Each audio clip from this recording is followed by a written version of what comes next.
MMA Oddsbreaker here on an Easter Sunday. We're talking to Sam Smiling Alvey, getting ready to fight Wes Swofford coming up here on MFC 40. Um, Earlier in this week, I was interviewing a couple different guys. I talked to Kevin Chrome, who's on the card as well. He was fighting Anthony Burchak, and he didn't know, but Burchak had pulled out of the fight due to an injury. Yeah. So he got the information from me as we were doing the interview. All of a sudden, he's like, "I have a new opponent. Like, what's going to happen?" Still, as of right now, he still doesn't know who his new opponent is, and it's been a couple 3 days.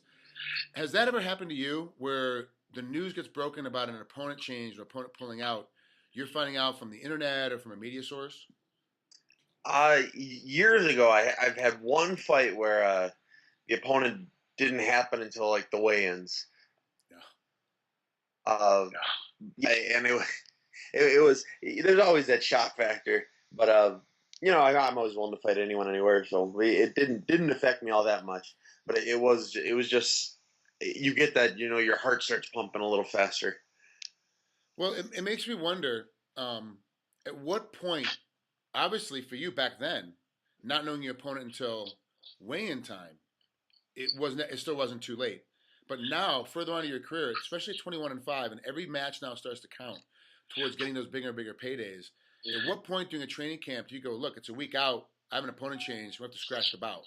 Like, at what point do you do that, or is it always never too late to have an opponent change?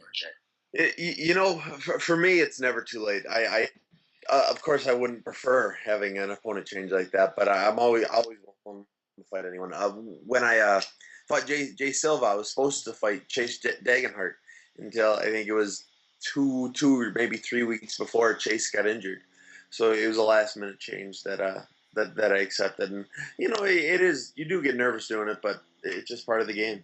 Well, it seemed to work out for Jay Silva because you got you TKO'd him in the third round with a minute into it. So it ended up working out right, at least at that point. And then your next fight against Jason South, round 5, you finally finished him off with about 4 seconds left in the fight. Yeah. That was nice. And then the fight before that, now we're going back 3 fights ago.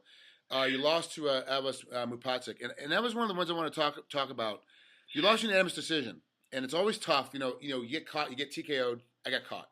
You get submitted. He caught me something I wasn't expecting him to catch, where they get submitted. But you lost a 5-round decision, so it was a long, drawn-out 5 rounds, 25 minutes of battling. Is there a round in there that you could go, look, if I had won that round, I would have won the fight, and this is what I should have done in that round? Do you have that yet? Yeah. There was that point in the fight after I watched this. Oh, if I would have only done that, if I would have only gotten the takedown instead of stood there and getting punched. And there was 1 or 2 spots in the fight where I just look at it and said, man, if I had done anything else, the round would have been mine. And it was such a close fight. 4 of the 5 rounds was a takedown away from me winning the round. It was just one of those fights I should have done just a little bit more. You're still up there Team Quest training with Henderson? Yes, sir. Okay. So with that being said, are you going back to that same style of, is your corner going to tell you, look, the round is close? Because the corner can tell if the round is close. They know. Last 45 seconds, last minute of the round, they're telling you, hey, make sure you get a takedown to solidify this round and make sure that you win these rounds now?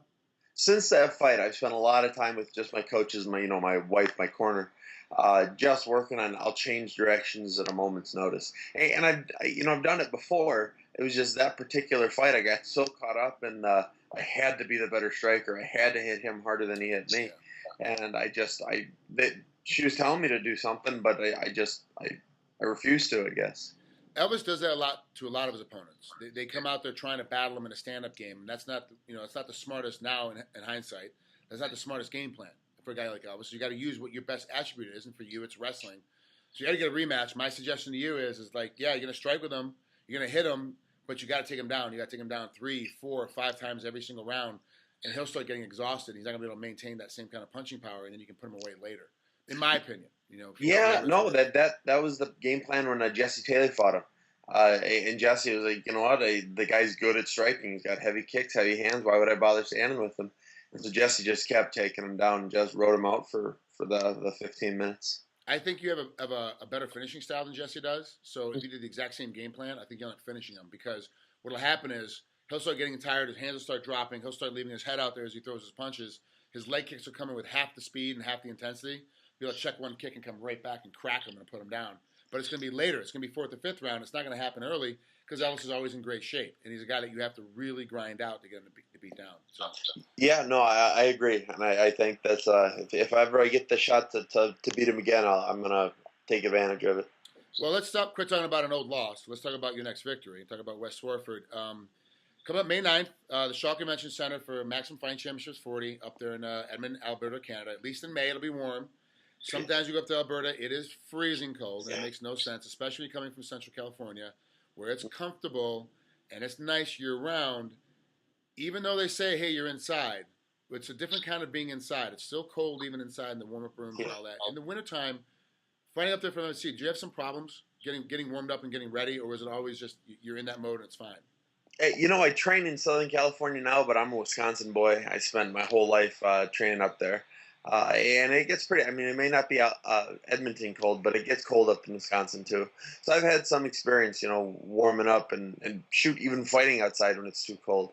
Well, one of my fights, no contest fight, it was an outdoor event and it started raining a fight before. So I was warming up in the rain and I ended up fighting the fight.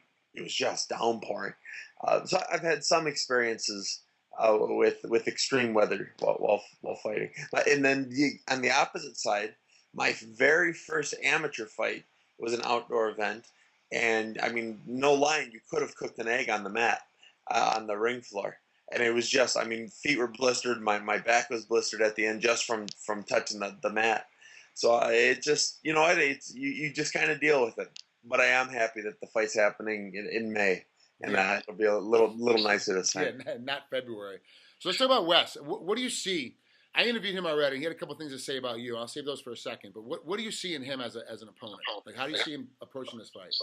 The dude's tall and he uses his range well. I hate fighting people taller than me, but he's a little taller than me. So I've been working. I've been really working on being able to close the distance and avoid that big cross that he has. And I think I'm going to be able to. I think I'm going to be able to find that range. Maybe not in the first round, but in the second or third round, I'll be able to find it and really start taking advantage of it. Well, he said for the most part that he uses length, like you said, he uses range, but he's so much more of a powerful striker than you are. That as you eventually get hit and try to take him down, that's when he's going to be able to finish you off because he's going to uppercut or hook you as you're coming in, on these shots trying to close the distance. The difference, I believe, though, is that you're a little bit more well-rounded than he is. You have an overall game. You can strike. You can grapple from the bottom, grapple from the top, as well as get a takedown game. Well, his wrestling is kind of the middle. It's kind of questionable. It's not a great wrestling game. His defense is so-so. And I told this to him in the interview. It's just how he is. I see the difference in this fight being the wrestling game, if you use it or not. Mm-hmm. Not whether or not he decides to use it, if you decide to use it or not. If you decide to try and get to the wrestling game early, it's going to benefit your chances of winning. I know most people don't want to give out their full game plans, on these interviews because they're afraid their opponent's going to see it. But I don't give a shit because I'm not the one getting hit in the head. Like, I'm not the one that's getting beat up. So is wrestling part of the game plan? Are you going to go to wrestling early to kind of close that distance and close that gap to force him to have more of a grinding matchup than what he wants to do is a kind of a backpedaling or spacing, long-ranging matchup? Since my fight with Elvis, I've been, doubling down my efforts in wrestling, just making myself willing to use it. I did wrestle in high school. I wrestled in college. It turns out I hit pretty hard, so I don't have to use the wrestling all that much. But I've really been paying attention to how to shoot a little faster, a little better, how to use the shot with my strikes. So I'm definitely not afraid to take him down. And if I can get him nervous about the takedown, especially early in the fight, then my chances of landing a big shot increase significantly. All right, last question before I let you out of here. We talked about this before, and you mentioned it again early in this interview. Your wife is your cornerman. Mm-hmm. Obviously, it works for you. You're not 0-10, for a reason. You're 21-5. So she, as a corner person, works. Is it more so because of her calming factor? She knows you inside and out. She's with you all the time. That makes her such a good cornering person, or is she just? If she was to corner me, she'd still be a good cornering person. She corners a lot more than just me. She's very good at the position. She runs a very clean, a very competent corner. She knows the sport very well. And more than that, she knows my opponent very well, whoever my opponent is. She spends more time looking into what he's going to do, what he's capable of, than I do. and I just go into the fight with complete confidence that she knows what she's talking about. And again, I'm 21-4. My record speaks for itself, and her record of cornering people is a big winning record too, because it's not just me she works with. I believe she's going to be cornering Tom Galicchio the same night. Last night she was in the corner helping out with Manny Murillo in a Muay Thai fight. What's the pay like? I mean, it's your wife, so but she's your corner person. You still got to pay her, or is it kind of like, whatever? It's the household fund. Like, how does that work out? Throughout her day-to-day life, anytime I get her anything, anytime I do anything, I say, "Oh, here, this is pay." Yeah. So it's an everyday thing. I pay her. Perfect. That's the way a husband should be. Yeah. All right, Sam, thanks for spending a couple minutes with us here on MMA Oddsbreaker. I appreciate it. Have fun on May 9th. We'll talk to you soon, bud. All right, that sounds great. Thanks for having me on.